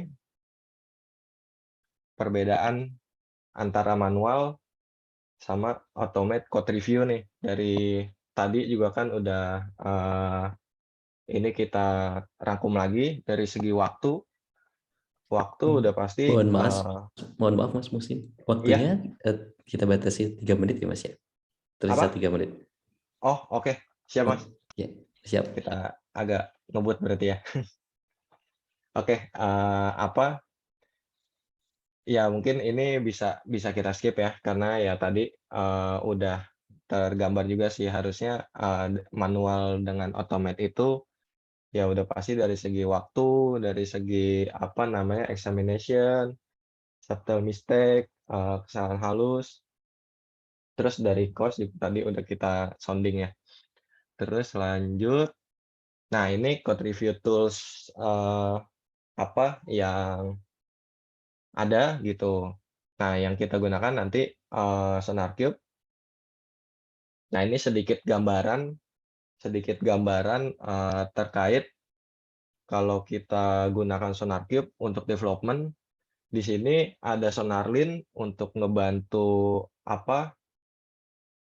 Untuk ngebantu developer itu di warning juga gitu di saat proses development. Jadi nggak jangan sampai udah nyampe SonarQube itu tuh numpuk tuh banyak. Jadi kita cegah lewat SonarLint ini. Nah, di sini udah ada plugin-nya di Eclipse, IntelliJ atau VS Code. Terus SonarQube ini sendiri yang nanti bakalan nge-scan keseluruhan source kita nih. Nah, ini juga udah bisa integrasi CI/CD itu Jenkins, GitLab, Bitbucket, GitHub. Terus mungkin ngasih lihat sedikit kali ya terkait SonarQube sama SonarLint.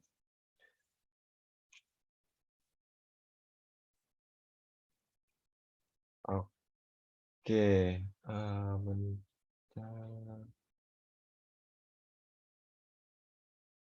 Udah pindah ini kan ya? Udah pindah layar kan ya? Ya, aman Mas. Oke, paling singkatnya dari sisi SonarLint itu sendiri, ini bisa ngebantu kita developer, terutama developer yang apa? Jadi bisa ngebantu sebelum codingan kita ini naik ke entah itu Git atau SVN.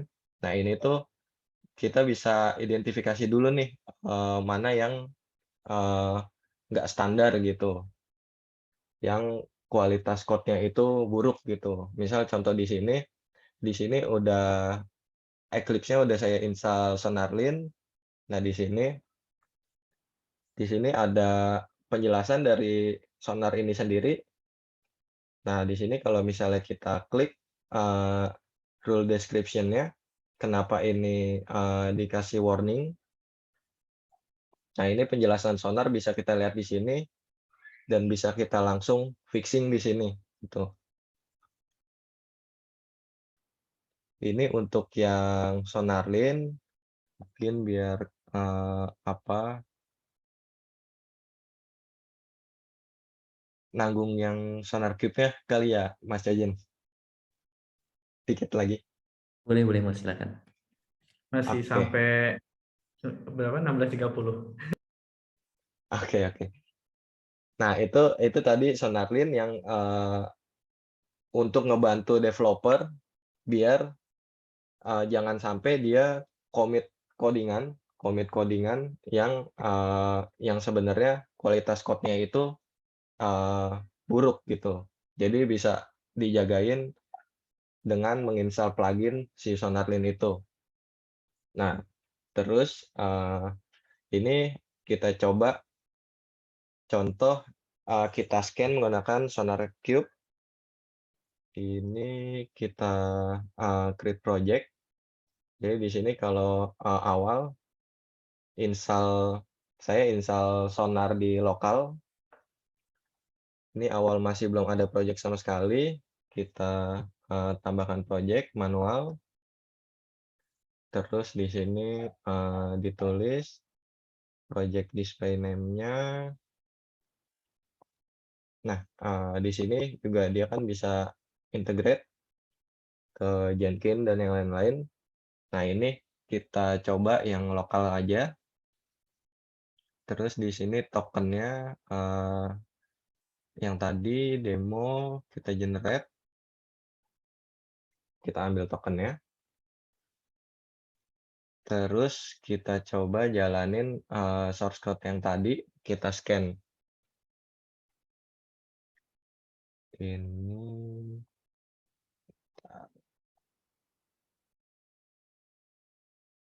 demo. Kita coba jalanin scan.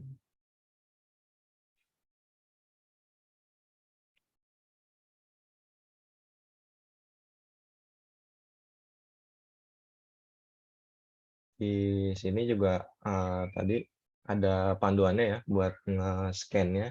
Jadi ya dari ini benar-benar simpelnya sih, dasarnya banget, benar-benar arahan dari si sonarnya ini. Cuma nanti kalau emang teman-teman udah expert ya itu udah bisa pakai CI/CD, udah dan yang lain-lain itu apa namanya ya nanti bisa gitu. Nah ini karena saya cari sampel code-nya yang simple, jadi scan-nya ini nggak terlalu lama. Udah selesai scan source-nya menggunakan Sonar Cube. Nah di sini kita lihat di webnya udah keluar. Nah di sini apa namanya sudah terlihat hasilnya. Nah ini yang tadi saya bilang. Jadi code review dengan menggunakan tools ini sekarang udah bukan di lingkupnya developer aja gitu. Jadi kalau misalnya nanti entah itu apa stakeholder atau manager pengen ngelihat quality dari code kita gitu. Jadi bisa bisa dilihat di dashboard-nya gitu. Jadi si Sonar ini ada dashboard untuk nge-report hasil scan code kita ini. Jadi hasil scan yang tadi kita nggak nemu bugs karena ya emang saya carinya yang emang benar-benar simpel sih dari sisi code-nya. Cuma di sini ketemu 8 code smell. Nah, code smell ini misal kita compare yang tadi di SonarLint itu dengan yang ditemuin di sini. Nah, ini. Nah, ini yang ditemuin SonarQube, yang hasil scan kita compare sama yang ditemuin SonarLint di Eclipse. Nah, ini kita samping-sampingin.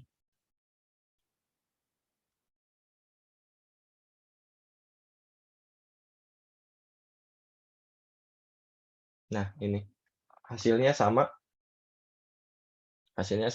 Makanya kenapa saya bilang ya si SonarLint ini benar-benar ngebantu dari sisi developer biar jangan sampai developer ini nggak ke-notice nih kalau ternyata code dia tuh ada kemungkinan bugs gitu.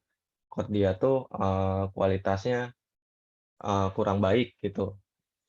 Jadi kalau misalnya kita pasang plugin SonarLint ini, jadi sebelum code ini naik ke misal contohnya ke Git, jadi developer itu udah tahu duluan nih, oh ini jangan sampai naik dulu nih, pasti nanti pas naik pasti kena scan Sonar Cube, muncul nih di dashboard gitu. Nah, jadi ini benar-benar ngebantu developer buat di satu sisi biar lebih aware, di satu sisi lagi buat ningkatin pengetahuan developer juga, karena di sini kita ada penjelasannya nih, apa yang non compliant-nya kayak gimana, yang compliant-nya kayak gimana, terus ada penjelasannya juga. Jadi di sini juga apa kita juga dapat ilmu baru lah gitu. Itu terus di SonarCube ini, nah ini apa namanya? Di sini juga kita bisa atur quality gate-nya.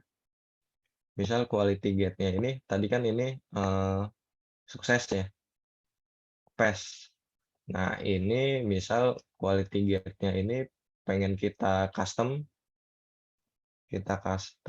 misal ini saya udah siapin yang udah di custom, misal kita ubah gunakan yang di custom, sorry ke project-nya, quality gate, ini gunakan yang custom, di save, coba kita scan ulang.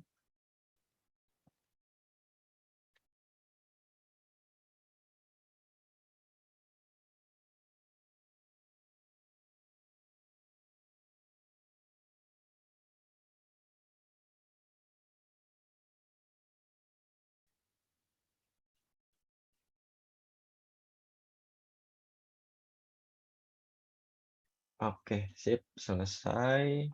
Hasil scan ulangnya bisa kita lihat. Nah, ini violet. Setelah kita scan ulang, violet. Karena quality gate-nya ini tuh saya ubah ke custom.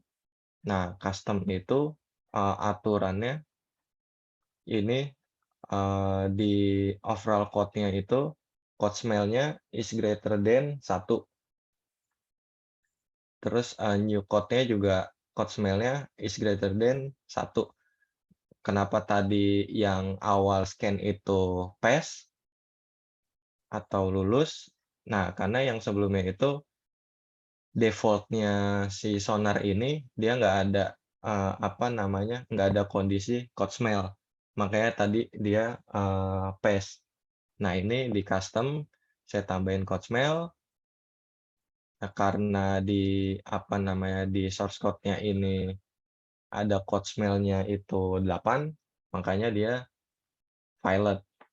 Nah, ini kenapa dari sisi di Sonar pun kita bisa custom nih apa gate-nya, kondisi-kondisinya gimana. Terutama nanti juga selain gate-nya, profilnya juga bisa kita custom gitu, aturan-aturannya. Ini bawaan Java-nya Sonar, ini Java yang udah saya bikinin custom gitu. Sini ada perbedaan. Kalau yang bawaan Sonar, ini rules-nya lebih sedikit karena banyak yang udah deprecated, Nah, terus ada beberapa juga nggak diaktifin nih sama Sonar. Nah, ini saya custom aktifin keseluruhan nih, semua aturan diaktifin, makanya lebih banyak.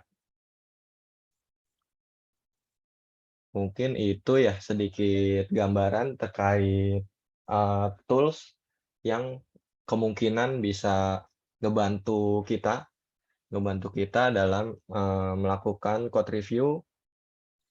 Dan balik lagi sih, sebenarnya dengan adanya tools ini ya di satu sisi ya kita kebantu, cuma ya tools ini juga masih tetap perlu kita maintain, nggak nggak langsung dengan adanya tools ini kita nggak ngapa-ngapain. Jadi kalau yang dari saya saya pahamin, saya pelajarin ini, mungkin manual code review itu mungkin bisa tetap kita jalanin untuk sesuatu yang nggak di-handle sama tools. Misal contohnya impact analysis, kita ngerubah code ini ada impact ke yang lain, itu kan tools nggak bisa ngebaca itu masih perlu manual. Terus dari sisi developer juga itu kebantu dengan adanya SonarLint. SonarLint ngebantu developer lebih ningkatin kualitas code dia itu sendiri. Lalu SonarQube ini lebih untuk ngejaga apa namanya, ngejaga gimana caranya biar codingan yang naik yang akan ke deliver itu tuh kualitasnya itu selalu baik gitu. Makanya kenapa kita perlu Sonar untuk ngevalidasi code ini oke apa enggak gitu. Jadi kesimpulan dari saya sih itu manual mungkin perlu, contohnya impact analysis, analisa impact-impact, terus dari sisi developer terbantu sama SonarLint, dan di SonarQube ini mungkin kita bisa manfaatin untuk lebih menjaga code yang sebelumnya udah baik, jangan sampai kalau kita nggak manfaatin quality gauge-nya Sonar ini, itu nanti bisa naik begitu aja gitu, padahal kualitas code-nya buruk gitu. Mungkin itu ya yang bisa sedikit sedikit yang bisa saya sharing buat teman-teman dan buat mentor. Baik, terima kasih banyak Mas Musid untuk sharing dari materi, bahkan tadi juga sudah ditunjukkan demonya yang sangat luar biasa sekali. Jadi bisa kita lihat bahwasanya Mas Musid selama di bootcamp ini belajar banyak banget ya. Dan semoga bisa menjadi motivasi bagi teman-teman yang hadir di sesi ini untuk juga turut belajar juga atau barangkali ingin gabung nih di DevOps Engineering Bootcamp yang juga akan diselenggarakan oleh WISHARE di batch-batch selanjutnya. Begitu, mungkin kita bisa langsung saja untuk masuk di next presenter. Ini ada Mas Hidayatsyah. Mas Hidayatsyah, apakah sudah hadir di forum juga, Mas? Siap, Mas Jasin. Oke, aman. Untuk kesempatan kali ini mau ngobrol atau sharing tentang apa, Mas? Nah, ini kebetulan sharing sedikit ya tentang Kubernetes sih. Oke, tentang Kubernetes ya. Baik. Kalau gitu semoga nanti bisa apa ya, banyak hal yang bisa di-sharing oleh Mas Hidayat. Nanti teman-teman yang ada di forum ini juga bisa belajar banyak dari apa yang sudah dipelajari oleh Mas Hidayat. Kalau gitu biar lebih efektif bisa langsung saya serahkan ke Mas Dayat. Silakan Mas Dayat, bisa di-handle untuk waktunya. Silakan. Siap, terima kasih Mas Jasin, terima kasih rekan-rekan di WISHARE, Mas Andri, udah ngasih kesempatan untuk kita sharing hasil dari kemarin belajar ya. Oke.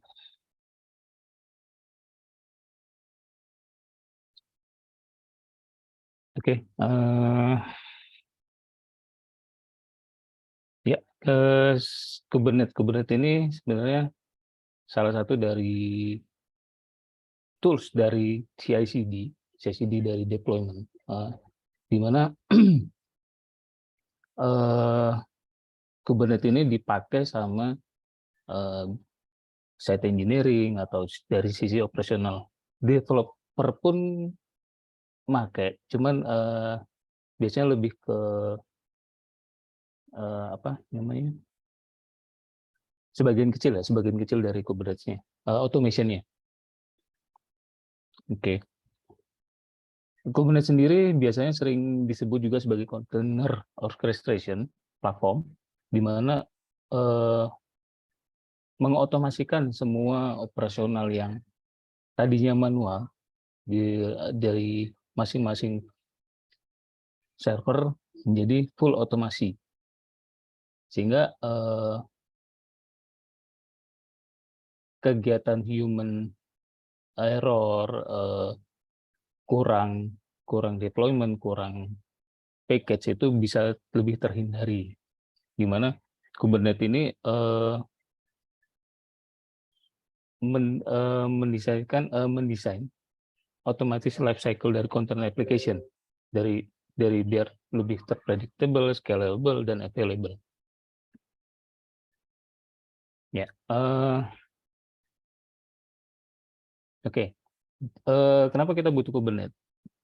Di era sekarang yang aplikasi mau itu startup ataupun enterprise application ya, itu udah metodenya sekarang microservices. Mungkin masih ada beberapa yang masih monolit, cuman mungkin 1-2 ya, karena teknologi itu sudah cukup ketinggalan sehingga banyak goals-goals yang dari aplikasi nggak bisa didapat di aplikasi yang bersifat monolit.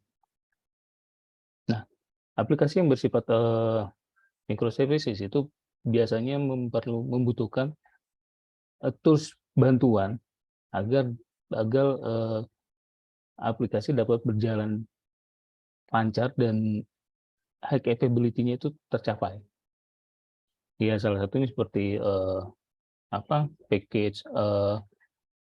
package tambahan, terus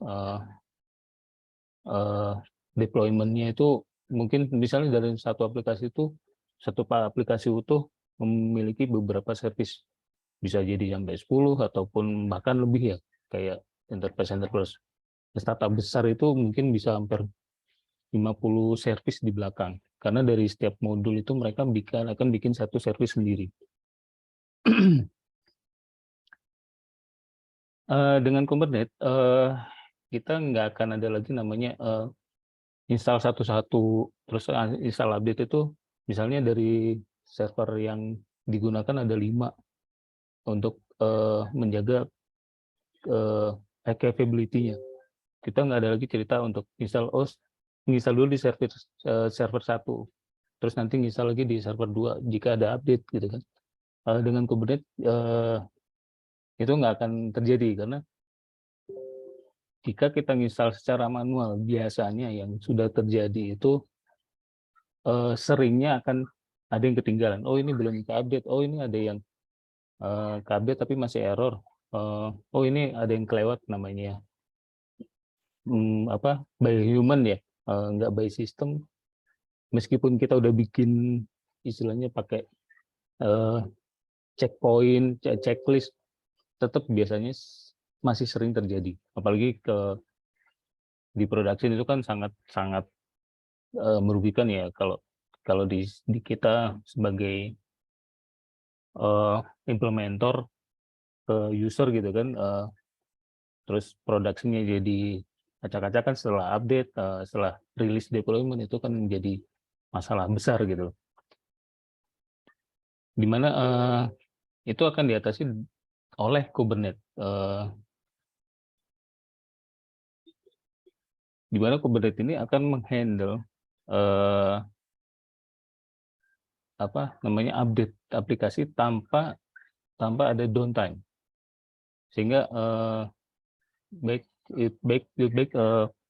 dari servisinya atau secara aplikasi secara besarnya, sehingga saat update itu di kontainer Kubernetes itu memungkinkan untuk memiliki replika, sehingga saat ada update di pod A, di server A misalnya, user yang akses akan berada di server B tanpa user itu merasa ada perbedaan, sehingga di saat setelah saya update rilis dan akan mengekspos rilis barunya, nanti fungsi-fungsi itu aja yang akan berubah gitu.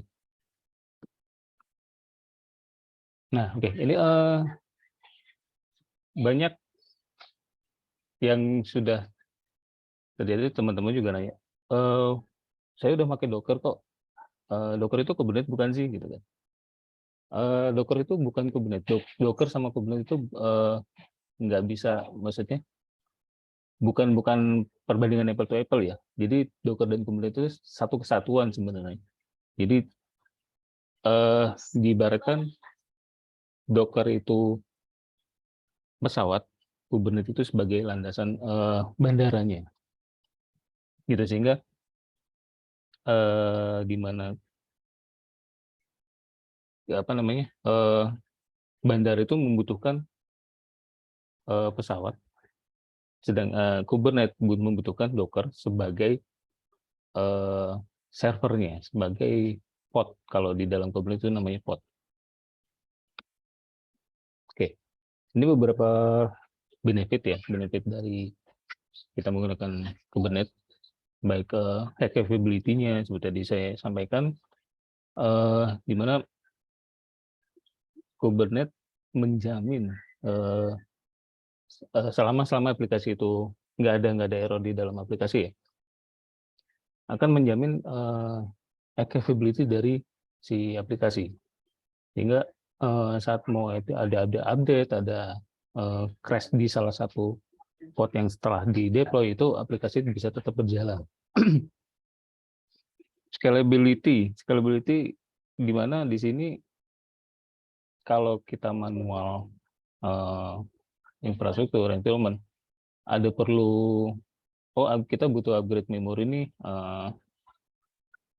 kita butuh memorinya sudah full atau CPU-nya sudah full, aplikasi harus down karena dia hanya bisa scale up.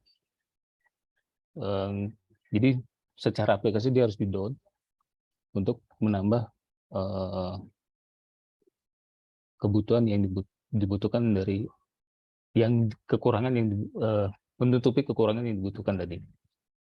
Disaster recovery, di mana dalam satu Kubernetes ini memungkinkan dari masing-masing pod, dari masing-masing server ini, Kubernetes terdiri dari beberapa server. Nah, dari masing-masing server ini bisa memungkinkan untuk tidak hanya di dalam satu area. Misalnya di Kubernetes saya ada server ada di site A, memungkinkan juga nanti server B-nya itu ada di Jogja misalnya, server C-nya ada di mana lagi itu, sehingga saat di data center yang A ini kita mati, otomatis akan melempar ke pod-pod kita yang lain yang berada yang masih kondisinya nyala, tanpa user dari yang mengakses aplikasi akan berasa, oh ini mati, oh nggak ada istilah, kok ini nggak bisa diakses ya, kok ini error ya, servernya mati ya gitu. Itu nggak akan terjadi. Dan ini yang digunakan dari beberapa startup besar ya, hampir semua startup mungkin. Jadi mengapa kalau belum pernah dengar namanya kayak Tokopedia, Bukalapak ataupun sejenisnya itu, kok mati total, nggak ada. Mungkin beberapa mati hanya beberapa fungsi karena mereka ada update fungsi. Seperti gimana Kubernetes itu berjalan ya. Jadi dalam CI/CD, Kubernetes ini adalah salah satu tools di dalamnya, sehingga di gambarnya dijelaskan saat developer ini misalkan di area development ya. Di saat developer ini akan ada update dari coding, itu dari Git akan nge-trigger, melempar script yang telah dibikin, update ke Kubernetes Master. Kubernetes Master di sini adalah istilahnya controller dari si Kubernetes sendiri. Dia yang akan memberikan perintah, membagi berdasarkan dari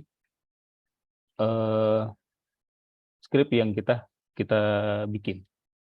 Nah, setelah kita nerima update code dari developer, dari Kubernetes Master ini akan melempar ke masing-masing node. Dari node A, Kubernetes node B.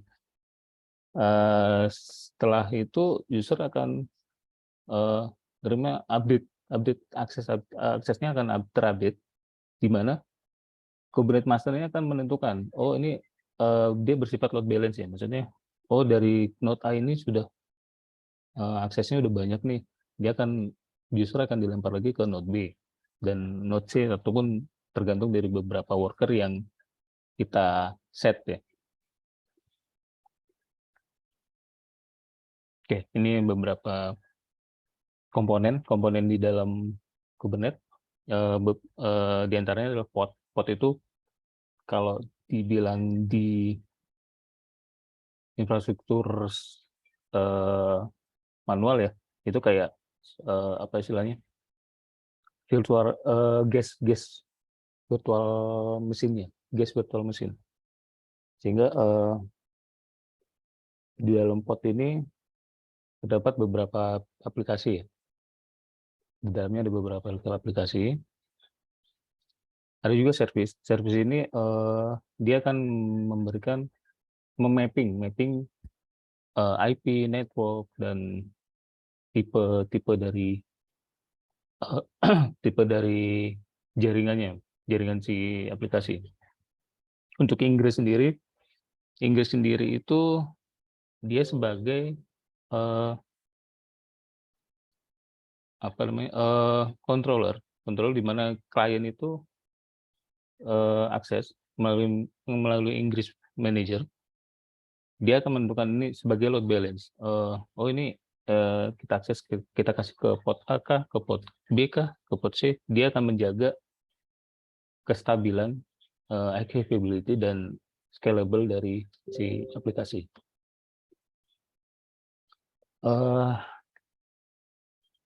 Untuk itu sih itu aja. Saya akan ngasih beberapa sampling dikit ya. Oke, seperti sini kelihatan ya, di Kubernetes kalau kita implementasi manual itu ya kita harus deploy ini masing-masing. Kita misalnya punya front end, punya back end, kita perlu deploy masing-masing. Kita deploy dulu front end-nya, kita deploy dulu back end-nya, kita tes front end sudah bisa nge-get si back end atau belum. Di Kubernetes semua bisa dicakup dalam satu code. Di mana di code ini akan sekaligus kita define semua yang kita butuhkan. Misalnya untuk kita set memori dari setiap portnya, CPU-nya, replikanya sekalipun. Itu kita bisa desain di satu file. Oke, ini kita coba sedikit ya. Ya, ini di sini saya coba ngasih sampling sedikit di aplikasi. Di sini ada 2 aplikasi front end dan back end dengan satu pod, satu aplikasi, di mana jika diakses akan seperti ini. Karena saya cuma bikin simple, di mana dari aplikasi ini akan memiliki kode. Nah, kode inilah yang nantinya sebagai pembeda saat si aplikasi ini running di beberapa replika. Kita sekarang coba replika dari si aplikasi ya. Kita set replikanya jadi 3. Oke. Nah, sangat mudah men-scale dari satu aplikasi di Kubernetes. Kalau di manual infrastruktur kan kita harus bikin dulu OS-nya, bikin dulu, ataupun misalnya kalau misalnya pakai VMware, kita harus cloning dulu si VMware-nya, satu OS kita bawa, waktunya lebih lama. Udah gitu kita harus set lagi manual secara ini. Kalau di Kubernetes dia akan otomatis dengan cuma satu line code, dia akan mengreplikat beberapa sesuai yang kita replika.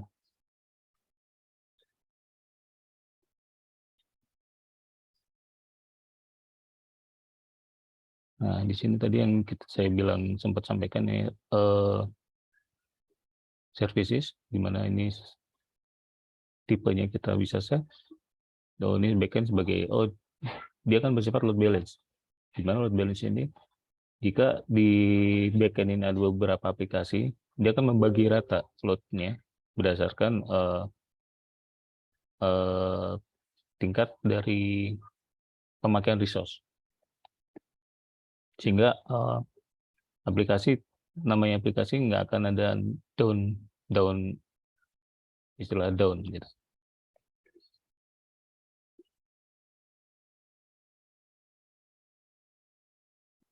Oke, gitu Mas Jasin sepertinya mungkin ada pertanyaan atau gimana? Oke, baik. Terima kasih banyak Mas Dayat untuk paparan materi dan demo yang sudah diberikan ya terkait dengan Kubernetes. Baik, karena dari dua pemateri sudah menyampaikan ini ya paparan materi yang sudah dipelajari selama mengikuti bootcamp, kita akan memberikan sesi tanya jawab maksimal 2 penanya. Apakah dari peserta ada yang ingin memberikan atau memantik diskusi nih kepada dua pemateri yang sudah menyampaikan materi dan sharing pengalamannya? Ada nggak?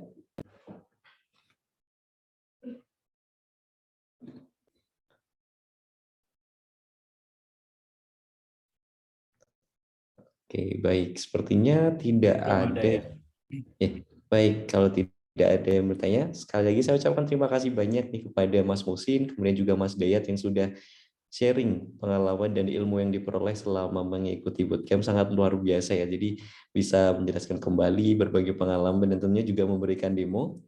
Semoga juga apa yang sudah didapatkan selama bootcamp juga bisa diimplementasi ini, bisa digunakan dan bermanfaat ketika nanti kembali melaksanakan aktivitas di pekerjaannya masing-masing. Baik, karena kita sudah menyelesaikan untuk sesi panel sessionnya, mungkin kita bisa langsung next ya, yaitu di bagian feedback dari mentor. Di sini ada beberapa mentor, ada Mas Andri, kemudian ada Mas Alam dan Mas Husni. Barangkali dari Mas Andri, kira-kira gimana nih Mas? Dari apa yang sudah dijelaskan baik itu materi ataupun dari demo yang sudah diberikan dari Mas Musin dan Mas Dayat nih, ada yang ingin disampaikan nggak nih feedbacknya? Terima kasih Mas Jazin. Mungkin bukan feedback ya, tapi lebih ke apresiasi ya buat teman-teman peserta gitu ya, yang istilahnya sudah mengikuti kurang lebih 3 bulan ini gitu. Mungkin nanti dari Mas Denny juga ada tambahan atau Pak Andri ya terkait pelaksanaan bootcamp.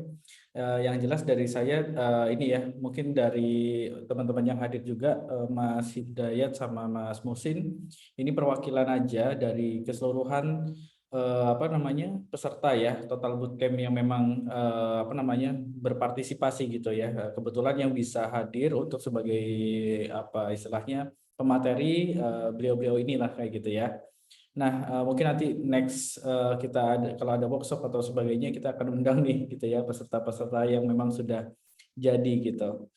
Sekali lagi terima kasih banyak semuanya atas partisipasinya buat Mas Dayat, Mas Musin gitu ya. Semoga ilmunya bermanfaat gitu ya. Great job ya tadi sudah mendemokan, itu artinya sudah punya pemahaman yang lebih gitu ya untuk di materi-materi DevOps-nya seperti itu. Ya mudah-mudahan bermanfaat gitu ya. Terus mungkin kalau dari aku itu aja sih ya. Mungkin dari Mas Husni sama Mas Alam ya bisa share. Mungkin kalau ada. Silakan dari Mas Husni ataupun Mas Alam ada yang ingin disampaikan ya Mas? Apresiasi atau feedback nih kepada Mas Musin dan Mas Dayat.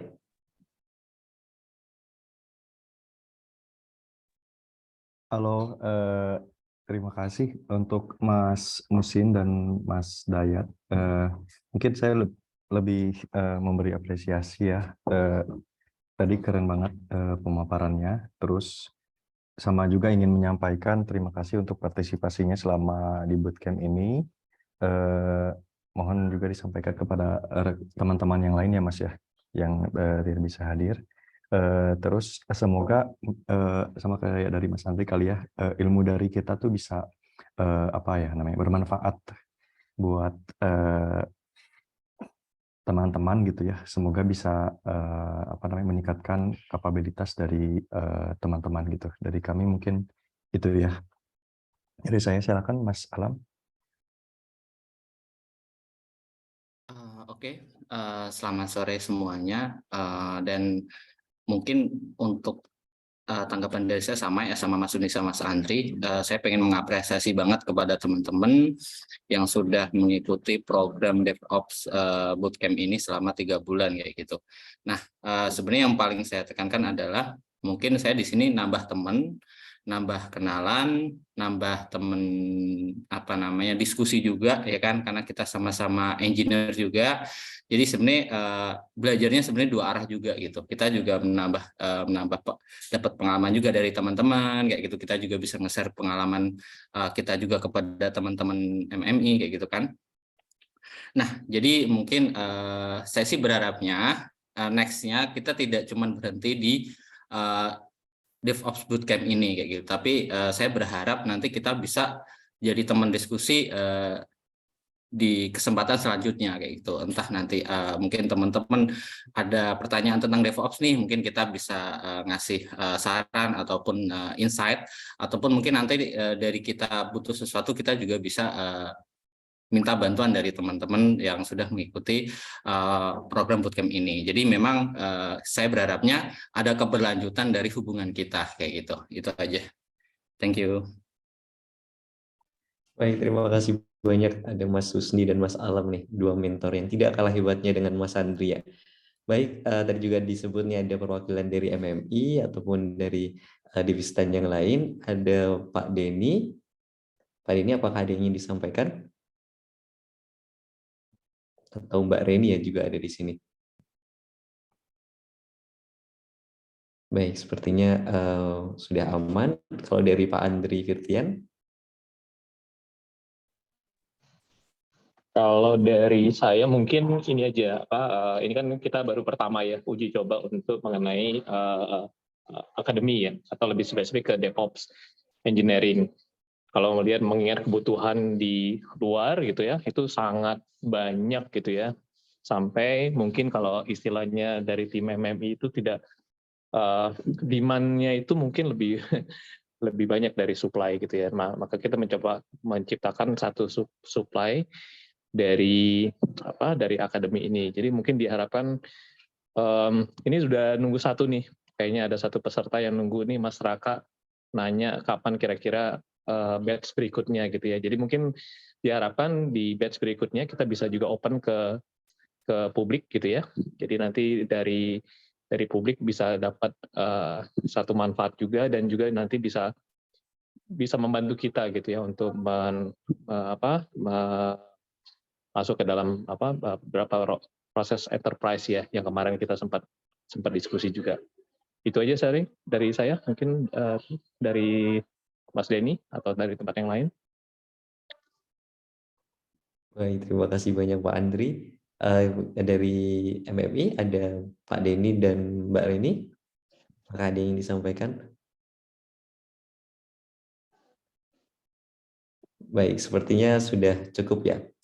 Dan sekali lagi saya ucapkan terima kasih banyak dari peserta, terutama ada Mas Musin dan Mas Dayat ya, yang sudah bisa menjadi pemateri yang sangat luar biasa untuk sesi hari ini, dan seluruh mentor di sini ada Mas Andri, ada Mas Husni dan Mas Alam yang tentu tidak kalah luar biasanya dan sudah merelakan diri untuk mungkin bisa berdiskusi bareng, menyiapkan materi yang sudah terstandar juga di DevOps Bootcamp kali ini. Dan jika tidak ada sisi tanya jawab lagi, berarti menandakan bahwasanya kita sudah berada di ujung untuk sesi DevOps di hari ini ya. Namun sebelumnya hal ini berarti bahwasanya dengan berakhirnya sesi bootcamp hari ini ataupun sesi DevOps di kali ini itu menyatakan bahwasanya seluruh aktivitas intensif DevOps Engineering Bootcamp juga telah berakhir. Oleh karena itu saya juga akan mengucapkan selamat kepada seluruh peserta, baik itu yang hadir di dalam forum ini ataupun yang mungkin masih berhalangan hadir, bahwasanya sudah berhasil menyelesaikan seluruh aktivitas belajar selama kurang lebih 3 bulan ini. Saya ucapkan selamat dan terima kasih banyak untuk partisipasinya. Dan namun sebelum saya akhiri untuk sesi kita hari ini, mungkin saya ingin tadi ya juga melanjutkan, semoga apa yang sudah dipelajari oleh teman-teman semuanya selama bootcamp ini bisa bermanfaat tentunya, banyak hal yang bisa dipetik sehingga bisa digunakan dan diimplementasikan di pekerjaan masing-masing, dan tentunya hubungan silaturahim ataupun kerjasama antara WeShare ataupun MFI dan seluruh peserta yang sudah terlibat tidak akan terputus meskipun sudah di sesi bootcamp ini, sehingga misi bisa kerjasama, kemudian ada potensial-potensial ke depannya. Dan sebelum saya akhiri untuk sesi hari ini, mungkin kita bisa ini ya, foto bersama untuk sebagai dokumentasi dari seluruh peserta yang hadir. Barangkali tidak ada gangguan internet ataupun device, silakan bisa dinyalakan kameranya agar bisa kelihatan nih siapa saja. Oh, ini ada Mas Dayat ataupun Mas Musin yang sudah berkenan tadi ya present sebagai pemateri. Baik, terima kasih. Saya izin untuk mengambil gambar. Saya hitung sampai ketiga. 1, 2, 3. Baik. Baik, oke. Terima kasih banyak teman-teman semuanya dan Bapak Ibu sekalian yang sudah berkenan untuk hadir di DevOps di hari ini, karena alhamdulillah berjalan dengan lancar dan luar biasa. Kita bisa mendengarkan hasil dari belajar teman-teman dari Menti selama proses bootcamp.